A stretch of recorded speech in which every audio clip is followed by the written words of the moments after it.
on two things that you said, because it's so true about people not being on the land. I was on a train to Coventry, and the only place I saw people on the land was on some allotments that I passed. And there are about 7 or 8 people working on the land in those allotments, and the rest of the English countryside was empty of people. So, and another thing that, just following on, so the connection is really clear for me between relationships. I mean, when you introduce technologies, you are destroying relationships between people and the soil, between people and their surroundings, between people and the crops that they work with. And these relationships, it seems to me, are crucial to our humanity. And if we don't have those relationships, if we're cut off from them, then what will become of us? I can't help feeling that there's a sort of terminal despair and boredom setting in some parts of human society, because they lack those relationships. But that's a bit off the point, perhaps. I mean, the democratic control of technology. I sat down and thought about this because I've participated in one consultation on synthetic biology.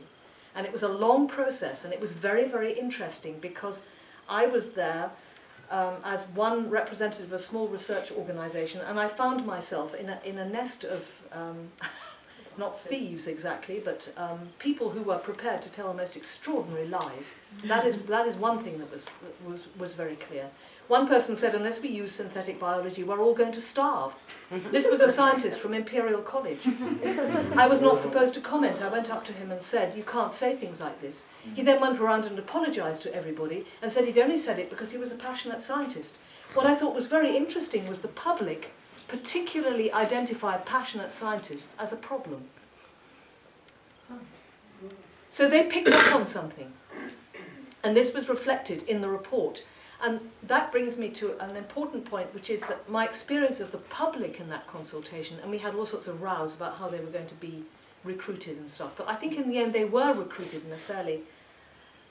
they weren't supposed to be members of any NGOs. They were not supposed to have any connections like that. They were supposed to be just members of the public, whatever that is. But they showed themselves to be pretty discriminating. They showed themselves to have a natural sense of precaution. Most of them did. I mean, there were a few exceptions, and interestingly enough, one of the main exceptions was a person with some severe health challenges, who obviously felt that, you know, that there were some different priorities for him. But they did show themselves to be very perceptive and very good, and I've heard about citizen juries where the public shows itself, provided it's given the right information when it wants it. And this reflects a process in the CBD where I work with a scientist whose main job was developing biosafety, to be able to answer the questions of the governments who wanted to set up a biosafety protocol. And he used to run around trying to answer those questions. In the same way, in a citizen's jury, if the public is empowered with those answers, then they can do a lot. But, you know, what is democracy? What is a democratic decision-making process? I had a very interesting time working with some, I mean, I was just fundraising for this, but I did go to Colombia and see these indigenous groups who were, under the new Colombian constitution, an amazing moment when they were able to get land rights, and indigenous people and black communities have ended up with more land rights than anybody else because they recognise that these people had a connection. These people take so long in their decision-making, it's really interesting. The decision-making is incredibly detailed. It's extraordinary. The decision-making process probably none of us would tolerate for a moment. We'd all say, oh, we don't have time.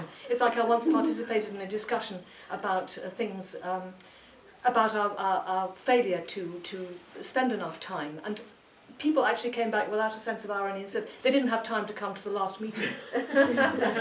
So we have some responsibility in this, but of course we can't help the problem for ourselves very often.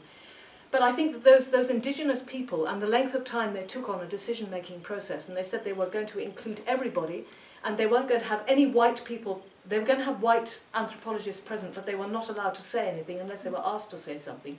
And they were there to try and solve problems, but they weren't there for anything else. And so they set up very strict criteria for themselves. And I've never seen a Western decision-making process that sets up such strict criteria as that.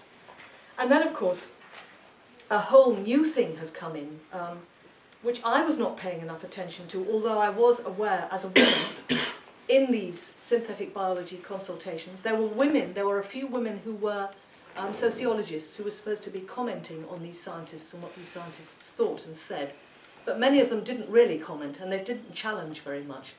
And so, frankly, I was left to do quite a lot of the challenging in that workshop. And it was a fairly lonely process because most of the other people there were men. And so it's a very difficult situation in which to work. And we have to change those situations. And that brings me to what's come up in the last day or two. And has been really, I'm very grateful for this because it made me think about what I was going to say in a totally different context. We say, what is democratic control in a corporate-dominated society that is also completely gender-biased? So if we talk about democratic control, you can have a certain number of people making decisions. But what does that mean? And also I want to ask everybody about a way of thinking, which some people would say is particular to women. We had a bit of discussion. How much are female qualities and attitudes actually female or simply human?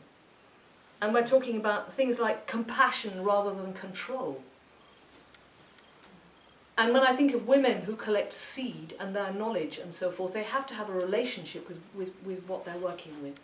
And indigenous women who work with digging sticks in forests have to have an understanding of what they're working with.